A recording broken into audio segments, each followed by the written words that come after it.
प्रिय भैया बहनों, आपका साइंस की ऑनलाइन क्लास में स्वागत है।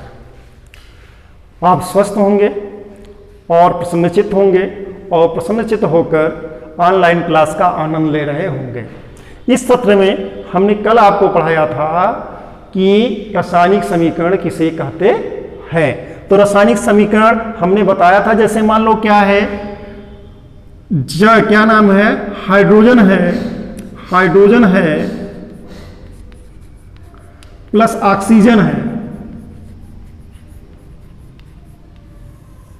यह अपक्रिया करके जल का निर्माण करते हैं। अब इसी को हम क्या करें, रासायनिक संकेत और उसकी भौतिक अवस्थाओं के साथ अगर हम क्या करें, निरूपण कर दें, प्रतीकात्मक निरूपण कर दें, तो यही क्या हो जाता है, हमारा रासायनिक समीकरण कहलाता है। अब भौतिक अवस्था क्या होती है, अगर वह ठोस है, मेटल है, जैसे मान लीजिए ये क्या सॉलिड है, जैसे मान लीजिए ये क्या है, ये सॉलिड होता है। जल क्या होता है, लिक्विड फॉर्म में होता है।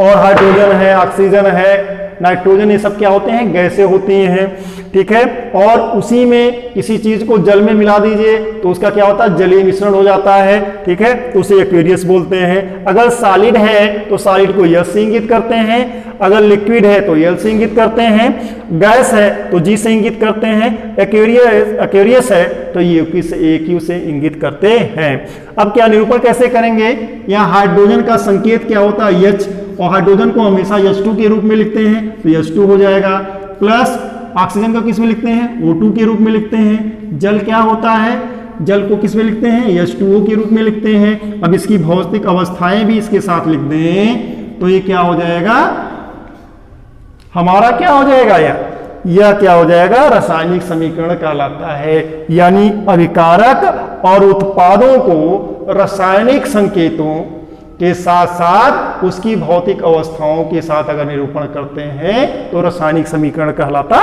है। यह दो प्रकार का होता है। पहला क्या होता है, कंकाली, पहला क्या होता है, रासायनिक समीकरण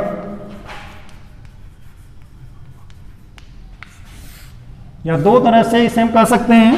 पहला क्या होता है, असंतुलित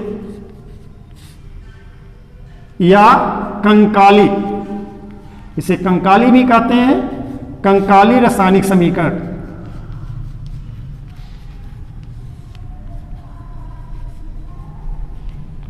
और दूसरा क्या होता है, संतुलित रासायनिक समीकरण।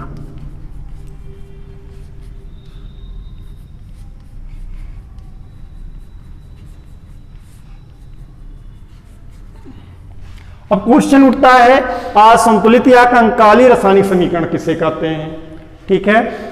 तो ऐसी रासायनिक प्रक्रिया जिसमें अभिकारकों और उत्पादों में तत्वों के परमाणुओं की संख्या असमान हो, यानी असंतुलित या कंकाली रासायनिक समीकरण कहलाता है। जैसे क्या है यहां पर, Fe, ठीक है, plus H2O, Fe3O4 plus H2। इसमें क्या है देखते हैं, Fe यहाँ क्या है, तत्व है, इसमें परमाणुओं की संख्या 1 है और इसमें परमाणुओं की संख्या Fe3 है। इसमें क्या है, हाइड्रोजन कितने हैं, 2 है, और इसमें भी हाइड्रोजन कितने हैं, 2 है, यानी इक्वल है। और ये यहाँ ऑक्सीजन कितने हैं, 1, इसमें परमाणुओं की संख्या है, इसमें ऑक्सीजन में परमाणुओं की संख्या 4 है। अतः क्या इंगित करता है, या क्या है, कंकाली रासायनिक समीकरण है। दूसरा क्वेश्चन उठता है, संतुलित रासायनिक समीकरण किसे कहते हैं। संतुलित रासायनिक समीकरण, अब इसको समझ लेते हैं, यानी ऐसी रासायनिक अपक्रिया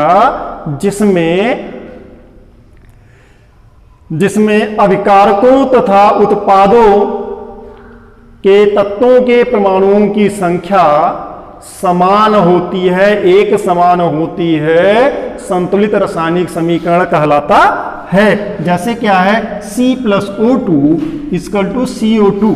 इसमें क्या है, कार्बन के परमाणुओं की संख्या 1 है, इसमें कार्बन के परमाणुओं की संख्या 1 है, इसमें ऑक्सीजन के परमाणुओं की संख्या 2 है, इसमें ऑक्सीजन के परमाणुओं की संख्या 2 है।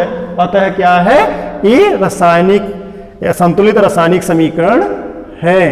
अब क्वेश्चन उठता है, किसी कंकाली रासायनिक समीकरण को हम संतुलित कैसे करेंगे?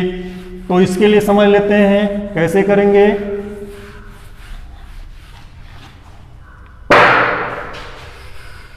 सबसे पहले मान लो यही एग्जाम्पल मेरे पास है, यानी क्या एग्जाम्पल है, Fe plus H2O keeps out Fe3O4 plus H2, ये हमारे पास है। इसको हमें क्या करना है, संतुलित करना है। तो इसको संतुलित करने के लिए सबसे पहले हम क्या करेंगे, इसको ब्रैकेट में लिख लेंगे। पहला कार्य क्या करेंगे, ब्रैकेट में लिख लेंगे। ब्रैकेट में मैंने लिख लिया, ठीक है। दूसरा कार्य क्या करेंगे, अब एक चार्ट बनाएंगे। चार्ट कैसे बनाएंगे, इस प्रकार से चार्ट बनाएंगे। एक में लिखेंगे तत्व, दूसरे में क्या लिखेंगे, अभिकारक में परमाणुओं की संख्या, यानी अभिकारक सिर्फ मैं लिख दे रहा हूं, आप समझ लेंगे। अभिकारक में परमाणुओं की संख्या, यहां क्या हो जाएगा, उत्पाद, यानी उत्पाद में परमाणुओं की संख्या।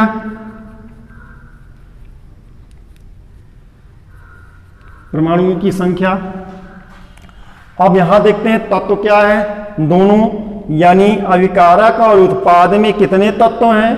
तो हमें कितने तत्व मिले हैं, Fe, H और O, यानी कहने का तात्पर्य है हमें केवल 3 तत्व मिले हैं। Fe आयरन, दूसरा क्या मिला है, हाइड्रोजन, तीसरा क्या मिला है, ऑक्सीजन।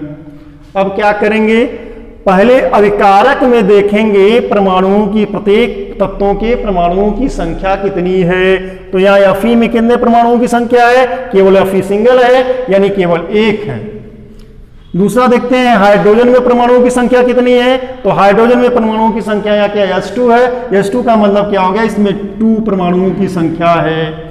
इसी तरह ऑक्सीजन क्या है, ऑक्सीजन सिंगल है, इसलिए क्या हो जाएगा, केवल 1 होगा इसमें। इसी प्रकार से जब हम दूसरे तरफ आते हैं, यानी उत्पाद में आते हैं, तो Fe के परमाणुओं की संख्या कितनी हो जाती है, 3 हो जाती है। हाइड्रोजन के परमाणुओं की संख्या कितनी है, 2 है। और ऑक्सीजन के परमाणुओं की संख्या कितनी है, 4 है। इतना तो मुझे प्राप्त हो गया, यानी बाएं लेफ्ट हैंड साइड में, यानी कहने का तात्पर्य है अभिकारक में तत्वों के परमाणुओं की संख्या और उत्पाद में परमाणुओं की संख्या में ज्ञात हो गई है। अब हम संतुलित कैसे करेंगे, संतुलित करने के लिए सबसे पहले जो छोटा होता है उससे हम स्टार्ट करते हैं। तो छोटा इसमें क्या है, Fe है। Fe में क्या है, 3 है, और इसमें ऑक्सीजन में कितना है, 4 है, जो कि असंतुलित है। बाकी हाइड्रोजन इसमें संतुलित है, तो इसे हमें नहीं टच करना है। तो पहला क्या हो गया, हम किसको संतुलित करेंगे, Fe को संतुलित करेंगे।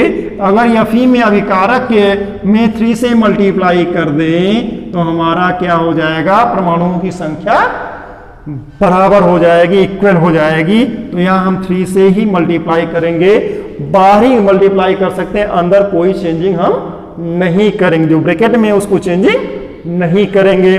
दूसरा हमारा जब Fe इक्वल हो गया, यानी दोनों बराबर हो, यहाँ भी 3 हो गया, यहाँ भी 3 हो गया, हाइड्रोजन भी क्या है, दोनों बराबर हैं, इक्वल है। अब अगला आता ऑक्सीजन।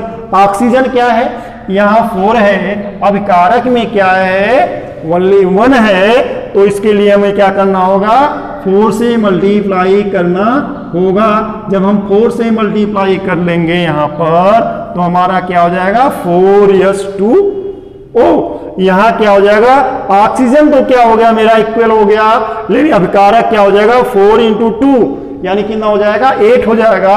यानी इसमें 4 से मल्टीप्लाई करेंगे अभिकारक में, तो 8 हो जाएगा। अब मेरा क्या हो गया, हाइड्रोजन भी डिसबैलेंस हो गया, यानी क्या हो गया, वो भी बैलेंस नहीं रह गया। अब इसको बैलेंस करने के लिए पुनः हमें क्या करना होगा, उत्पाद में 4 से गुणा करना होगा। तो मेरा क्या हो जाएगा, 8 हो जाएगा। तो यहां से हम 4 से मल्टीप्लाई कर देंगे। जब 4 से मल्टीप्लाई करेंगे तो हमारा आप देखते हैं क्या है, Fe का अभिकारक में परमाणु की संख्या 3 है, उत्पाद में भी 3 है, हाइड्रोजन का अभिकारक में 8 है, उत्पाद में भी कितना है, 8 है, ऑक्सीजन का कितना है, 4 है, अभिकारक में, और उत्पाद में कितना है 4 है। इस प्रकार से हमारा समीकरण क्या हो गया, संतुलित हो गया। अब इसे हम ब्रैकेट को हटा देंगे तो हमें क्या मिलेगा 3Fe(S) + 4S2O L keeps out Fe3O4S + 4S2 G। ये हमारा समीकरण संतुलित हो गया। एक्सरसाइज